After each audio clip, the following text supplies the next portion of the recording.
Deməli, Osmanlı qoysa. dərsimiz olacaq Dehli Sultanlığı. Hindistan. Hamınız mənə gəlir Hindistan xəritədə yerini bilirsiniz də. Dağa oxşayır. Ayxan bilirsən? Hə, tərsinə çevirəndə dağa oxşayır, belə demişik, Hindistan. Elə bu ərazidir Hindistan, düz Çinin aşağısıdır, cənub bölgələri. Uşaqlar, türklər Hindistanda qədim dövrdən bəri var, orta əsrlər dövründən bəri. Hətta yadınıza düşürsə 5-ci əsrdə, 6-cı əsrdə Axund hökmdarı var, Mihraqul xan. Bir dəfə Hindistanı tutmuşdu. Hindistanda türklər o vaxtdan bəri var.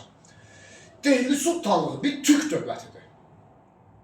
Amma Hindistanda yaranmış türk dövlətidir. Başa düşdünüz?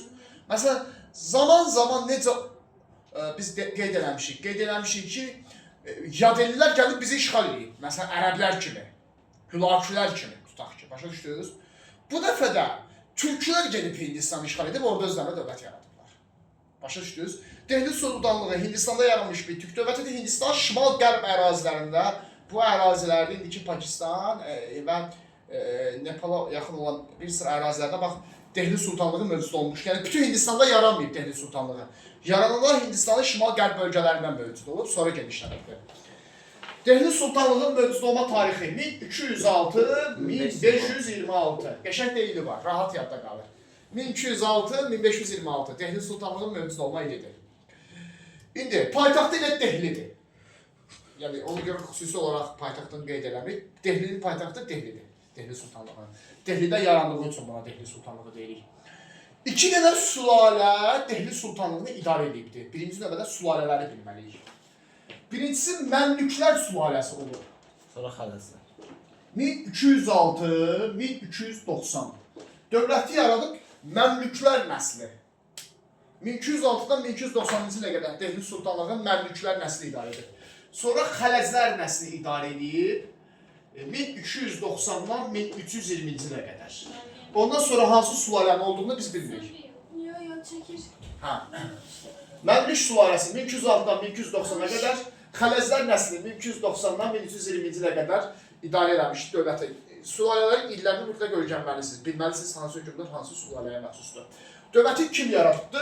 Qütbəddin Aybək. Qəşəng adı var. 1206-1210-cu illərdə hakimiyyətdə olub. Deməli, Dehli Sultanlığını Qütbəddin Aybək yaradıbdır 1206-cı ildə. İndi hansı sülalənin hökmdarıdır Qütbəddin Aybək? Məmlüklər sülaləsinin hökmdarıdır. Başlayırıq Məmlüklər sülaləsinin hökmdarlarını öyrənməyə. Birincisi Qütbəddin Aybəkdir. Yadda saxlayın, özünə bir abidə tikdirib, qütb minarə, məscid tikdirib öz adına. Və İslamı qəbul edib. Türklər müsəlman idilər axı. Normalda Hindistan əhalisi müsəlman olmuşdu. Amma Dehli Sultanlığı Türk dövləti olduğu üçün bunlar Hindistanda müsəlmanlığı yayırdılar, özlə zorla yayırdılar. Dehli Sultanlığı zorla İslamı yayırdı Hindistan ərazisində. Məsələn, Qütbəddin Aybək gözünə qütb minarə adlanan bir məscid tikdirmişdi. Sonra kesirik digər hökmdarlara. Şəmsəddin Eltutmuş. Dehli Sultanlığında, bu da Məmlüklər sülaləsinin hökmdarıdır. Açıq, bunların çox illəri lazım deyil, illəri mən sizə qeyd eləmirəm, ona görə öyrənməyin. Əsas tədbirlərini bilin. Şəmsəddin Eltutmuş Dehli hökmdarıdır. Gəl.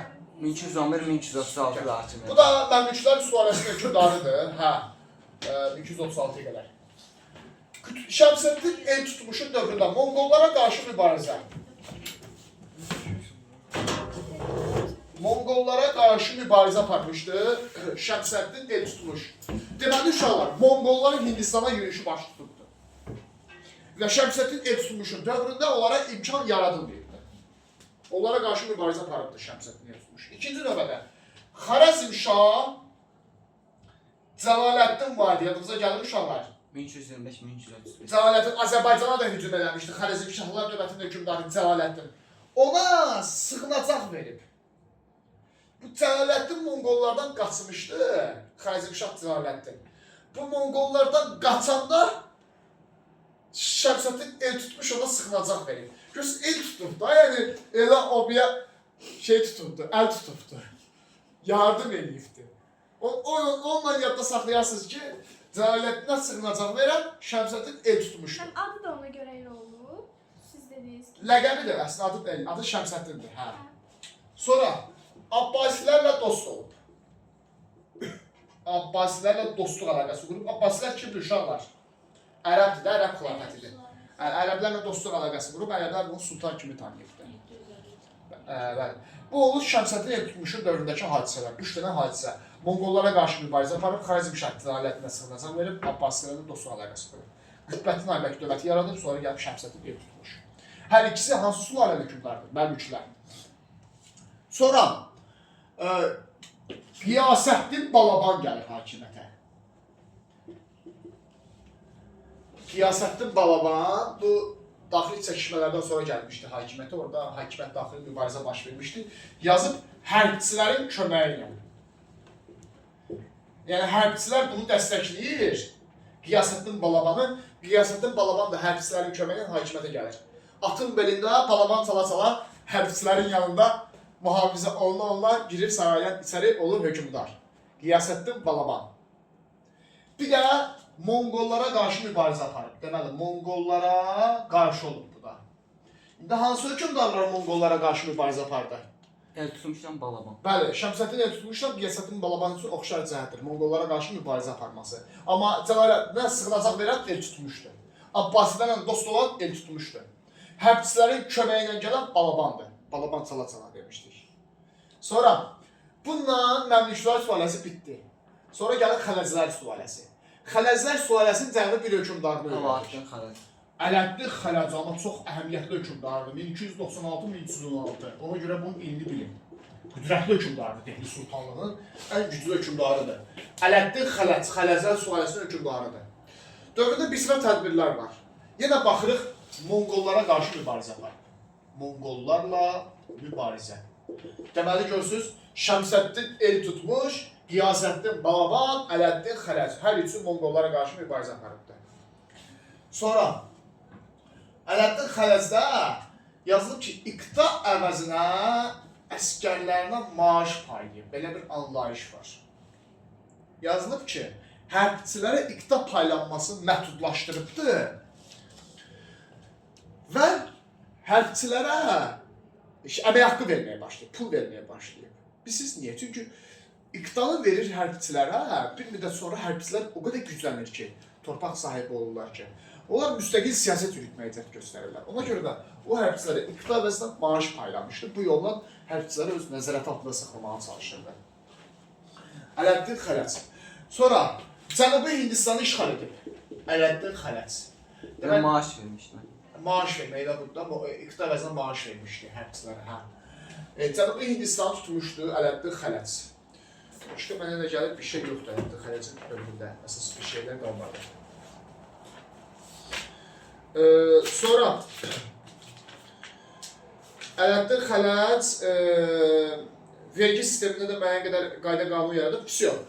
Bu oldu Dehli hökmdarları, Qütbəddin Aybək dövləti yaradan, Şəmsəddin Eltutmuş, Monqollara qarşı mübarizə aparıb, Xarəzm şah Cəlaləddinə sığınacaq verib, Abbasilərlə dost olub, Balaban hərbçilərin köməyi ilə taxta çıxıbdır, yenə Monqollara qarşı mübarizə aparıbdır, Xələc isə yenə Monqollara qarşı mübarizə aparıb, iqta əvəzinə maaş verib, Hindistan cəmi torpaqlarını birləşdirib dövlətə.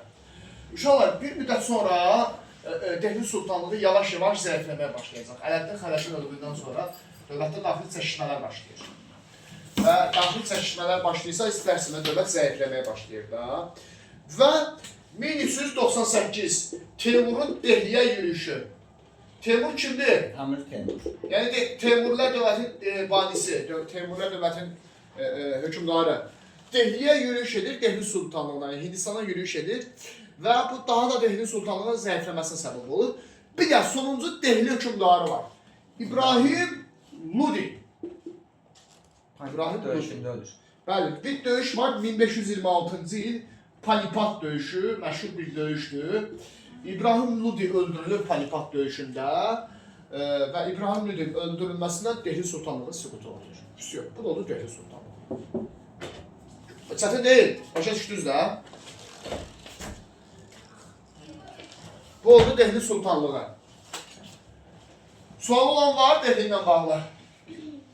Dehli Sultanlığı bitdi, indi başlayır Böyük Moğol dövləti. Başlayırıq Moğol dövlətinin tarixinə. Böyük Moğol imperatorluğu.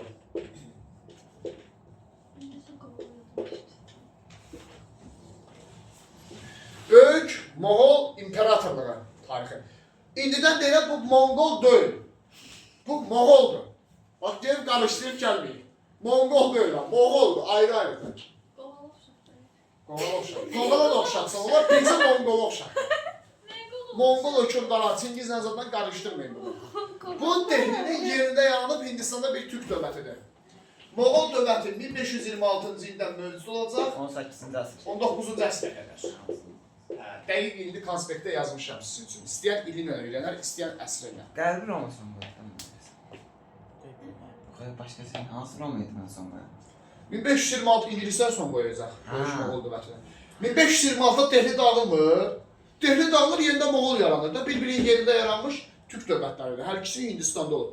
Paytaxtda olacaq Agra şəhəri. Agra.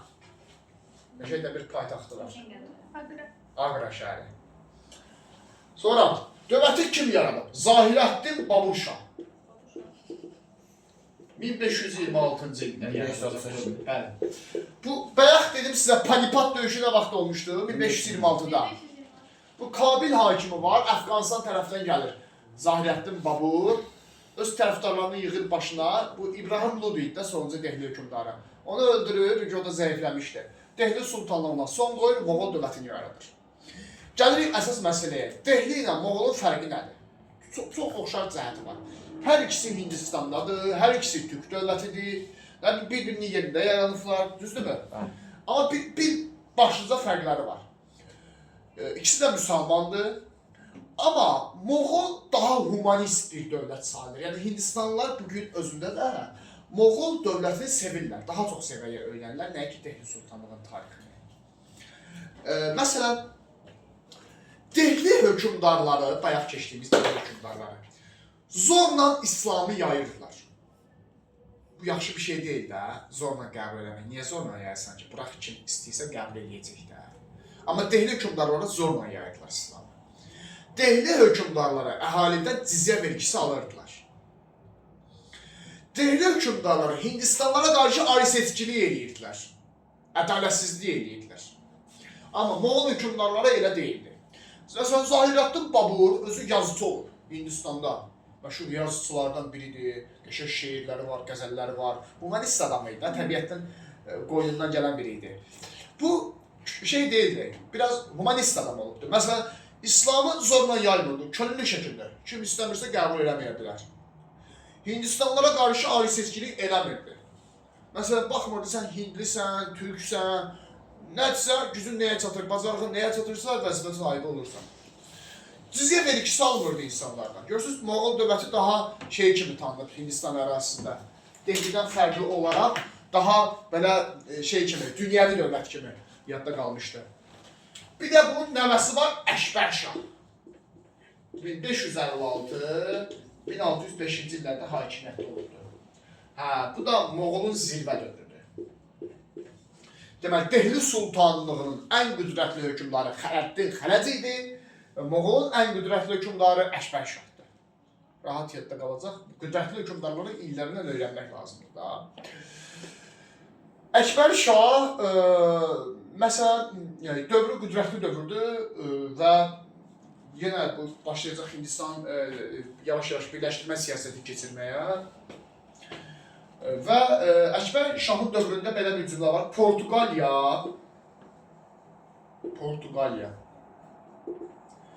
Özbəklər, Səfəvilər, bir də Osmanlılarla diplomatik əlaqə saxlanılıb. Diplomatik əlaqə nədir? Yəni dostluq əlaqələri. Portuqaliyanı qoyaq biraz kənara. Amma Özbəklər türkdür, Səfəvilər türkdür, Osmanlılar türkdür, Moğol özü də türkdür. Demək, Əşbər Şahın müsbət cəhəti nədir? Bunun dövründən başlayaraq ilk dəfə bir türk dövləti, başqa bir türk dövləti nədir? Hindistan ərazisində bir türk dövləti, başqa bir türk dövlətindən dostluq əlaqələri və diplomatik münasibətləri saxlamağa başlayır. Başa düşdünüz? Müsbət cəhəti odur. Özbəklər, Səfəvi və Osmanlılarla diplomatik münasibətlər saxlanılmışdı Əşbər Şahın dövründə. Əşbər Şahın ölümündən sonra Moğol dövləti yavaş-yavaş biraz tənəzzül eləməyə başlayır. 1859-cu ildə isə, yəni 19-cu əsrdə isə tamamilə İngiltərə tərəfindən işğal ediləcək Hindistan və Moğol dövlətinə son qoyulacaq. 2 nəfər qeyd elədik Moğol dövlətində. Zahirəddin Baburşah dövləti yaradır. Bir də Əşbər Şah qüdrətli hökmdar. Qutardı getdi. Zahirəddin Baburun dövründə də elə bir şey yoxdur. Bir dənə dedi ki, dünyəvi dövlət yaradır. İslamı falan zorla yayılırdı. Nə bilim, cizyəni ləğv eləmişdi. Bu cür addımlardır. Əşbər Şah isə qüdrətli dövlət. Qutardı getdi. Dehli Sultanlığına Moğol dövlətinin siyasi tarixi oldu. Kimizə sual qaldı? Topluda bunların testi var. Testini işləyəcəksiniz. Bunların torpaq növlərinə toxunaq.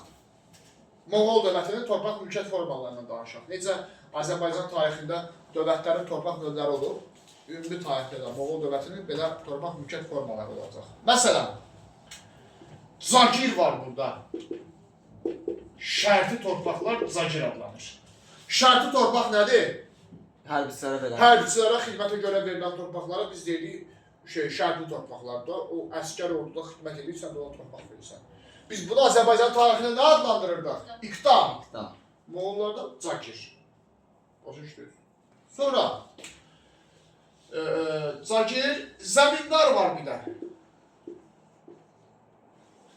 İrsi.